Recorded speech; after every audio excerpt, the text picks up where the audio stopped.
Hello student, स्वागत है आपका हमारे प्यारे से चैनल साहित्य शिक्षांजलि में। मैं सानवी भारद्वाज आज आप लोगों को पढ़ाने जा रही हूँ कक्षा 7 का विषय विज्ञान, जिसका पाठ 2 है जंतुओं में पोषण।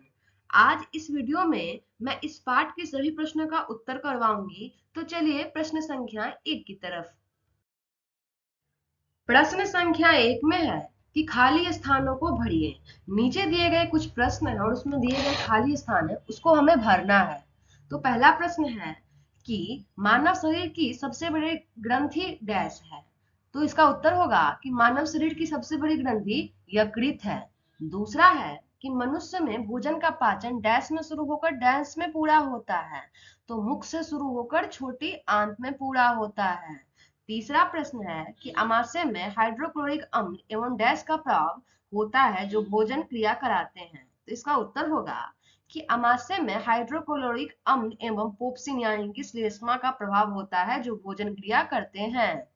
चौथा प्रश्न है कि मनुष्य में पोषण के मुख्य चरण डैश और डैश है।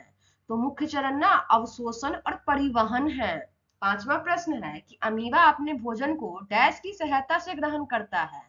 तो अमीबा अपने भोजन को एंडोसाइटोसिस की सहायता से ग्रहण करता है।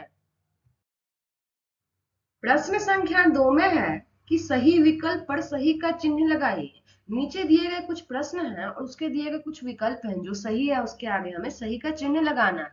तो पहला प्रश्न है कि कुतरने में सहायता करने वाला दांत कृतक, रत्नक, अग्रचवर्णक, चवर्णक। तो इसका सही उत्तर होगा रत्नक। दूसरा प्रश्न है कि लार मंड यानी स्टार्च को बदलता है। माल्टास, ग्लूकोज, सेलुलोज, लैक्टोज कौन बदलता है? तो ग्लूकोज बदलता है। तीसरा प्रश्न है कि पित्त रस का स्वभाव होता है यकृत, अग्न्याशय, अमाशय, छोटी आंत। तो इसका सही उत्तर होगा यकृत। चौथा प्रश्न है कि वसा का पूर्व रूपेण पाचन डैश होता है, मतलब कौन होता है? अमाशय, अग्न्याशय, बड़ी आंत या छोटी आंत। तो इसका सही विकल्प होगा छोटी आंत। पांचवा प्रश्न है कि जल का अवशोषण मुख्यतः होता है रसिका, बड़ी आंत, छोटी आंत, अमाशय। तो इसका सही विकल्प होगा बड़ी आंत। प्रश्न संख्या 3 है कि सत्य और असत्य कथनों को चिन्हित कीजिए। नीचे दिए गए कुछ कथन है और हमें बताना है कि वह कथन सत्य है या असत्य है।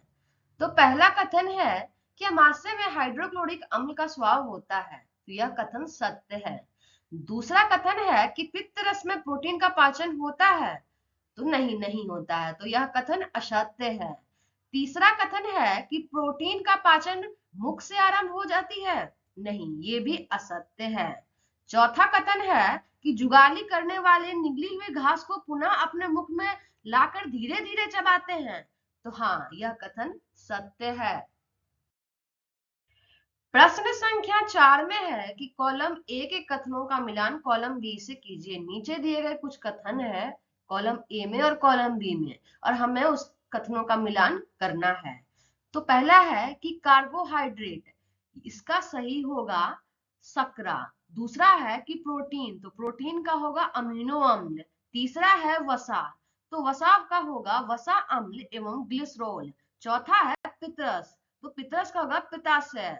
पांचवा है लार, तो इसका होगा लार ग्रंथि। प्रश्न संख्या 5 में है कि आहार नाल के किन भागों द्वारा ये कार्य होते हैं? पहला, भोजन का चबाना। तो इसका उत्तर होगा मुख गुहिका द्वारा यह कार्य किया जाता है। दूसरा, जीवाणु नष्ट होना। तो अमाशय के द्वारा यह कार्य किया जाता है। तीसरा, उपयोगी पदार्थों का अवशोषण। तो बड़ी आंत के द्वारा यह कार्य किया जाता है। चौथा, मल का निवास। तो यह मल द्वार के द्वारा कार्य किया जाता है। प्रश्न संख्या 6 में है कि एक शब्द में उत्तर देना है हमें। तो पहला प्रश्न है कि मानव शरीर में पाए जाने वाला कठोरतम पदार्थ। तो इसका उत्तर होगा इनेमल। दूसरा क्वेश्चन है कि पचे भोजन का अवशोषण करने वाली अंगुली जैसी रचनाएं। उसका उत्तर होगा दीर्घराम या रसांगुल। तीसरा प्रश्न है घास खाने वाले जंतुओं में सेलुलोज पहचान करने का स्थान। तो रुमेन। चौथा प्रश्न है कि अमीबा में भोजन पाचन करने का स्थान। तो खाद्य धनी। 5वां प्रश्न है कि भोजन के अवयवों में उपयोगी पदार्थ संश्लेषण की प्रक्रिया। तो इसका उत्तर होगा जटिल पदार्थों का बनना। प्रश्न संख्या 7 में है कि कारण बताइए। नीचे दिए गए कुछ कथन है और उसका हमें कारण बताना है। तो पहला प्रश्न है कि मनुष्य में सेलुलोज का पाचन नहीं होता है। तो इसका कारण है कि मनुष्य में सेलुलोज का पाचन इसलिए नहीं होता है क्योंकि मनुष्य के शरीर में रुमेन नहीं होता है और जुगाल करने की प्रक्रिया नहीं करता है। सेलुलोज का पाचन जीवाणुओं की सहायता से रुमेन में होता है। गाय, भैंस, बकरी, घास चरने वाले जानवरों में रुमेन होता है और सेलुलोज जो एक प्रकार का कार्बोहाइड्रेट है वही उसी का पाचन करता है। दूसरा प्रश्न है कि अमीबा के खाद्यदानी में भोजन का पाचन होता है। इसका कारण क्या होगा? तो भोजन को पकड़ने के लिए अमीबा अपने पदार्थों को विकसित करता है और चारों तरफ घेर कर विकसित पदार्थ आपस में मिलकर एक हो जाते हैं और भोजन खाद्यदानी में बंद होकर कोशिका के अंदर नला जाता है, मतलब चला जाता है, सॉरी मिस्टाइप है, जहां पाचक रसों का स्वाव होता है और खाद्य पदार्थ सरल पदार्थ में बदल जाता है। इसी प्रकार भोजन का पाचन होता है। तीसरा प्रश्न है कि वायु नली तथा भोजन नली का संबंध ग्रसनी से है, फिर भी भोजन वायु नली में नहीं जाता है, क्यों? तो इसका कारण होगा कि वायु नली और भोजन नली का संबंध ग्रसनी से है। वायु नली के ऊपर एक मसाल संरचना होती है जिससे इपिग्लोटिस कहते हैं, मतलब कह रहे हैं कि जिसको इपिग्लोटिस कहते हैं। यह वॉल्व की तरह काम करता है। जब भोजन करते हैं तो वायु नली का ढंग लेती है और भोजन नली में चला जाता है। तेजी से खाने या बातें करने पर भोजन वायु नली में कुछ कण चले जाते हैं जिससे हमें छींक या हिचकी आ जाती है। प्रश्न संख्या 8 में है कि छोटी आंत में किन ग्रंथियों के स्वाव आते हैं, पाचन में उनकी क्या भूमिका है? तो इसका उत्तर होगा कि छोटी आंत में यकृत अग्नाशय ग्रंथियां होती हैं।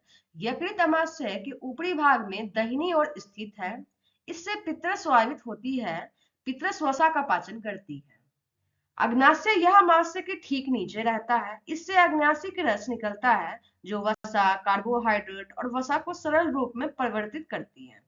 छोटी आंत की दीवारों से विस्रावित आंत रस जो आंशिक रूप से पचे भोजन को पूर्ण रूप से पचा देता है, यही उसकी भूमिका होती है। प्रश्न संख्या 9 में है कि अमीबा में पोषण की प्रक्रिया मानव से भिन्न क्यों है, मानव से अलग क्यों है? तो इसका उत्तर होगा कि मानव बहुकोशिकीय जीव है जबकि अमीबा एक कोशिकीय जीव है। मानव में भोजन का पाचन कई चरणों में होता है, जैसे कि मुख ग्राहिका में, ग्रसनली में, अमावस्या, छोटी आंत, मलाशय और गुदा द्वारा पचित भोजन का रसगुल्लों द्वारा ग्रहण एवं मिलने की प्रक्रिया होती है। अवशोषित भोजन रुधिर वाहिकाओं की सहायता से शरीर के विभिन्न भागों में पहुंचता है और जटिल पदार्थों का निर्माण होता है। लेकिन अमीबा में भोजन का ग्रहण पदार्थ की सहायता से होता है और भोजन का पाचन खाद्यदानी में होता है। पाचक रसों का स्वाव खाद्यदानी की में ही होता है और सरल पदार्थों में बदलकर भोजन अवशोषित कर अमीबा की वृद्धि संख्या में मदद करता है। प्रश्न संख्या 10 में है कि मनुष्य में पाए जाने वाले दांत तथा उनके कार्य को लिखें। तो इसका उत्तर होगा कि मनुष्य में पाए जाने वाले मुख्य दांत कृतक, रत्नक, अग्रचवर्णक और चवर्णक होते हैं। कृतक के बारे में लिखना है। कृतक दांत आगे की ओर चौड़ा होता है जो काटने के काम आता है और रत्नक दांत भोजन को फाड़ने का कार्य करता है। अग्रचवर्णक दांत कटे हुए भोजन को पीसने और चबाने का कार्य करता है।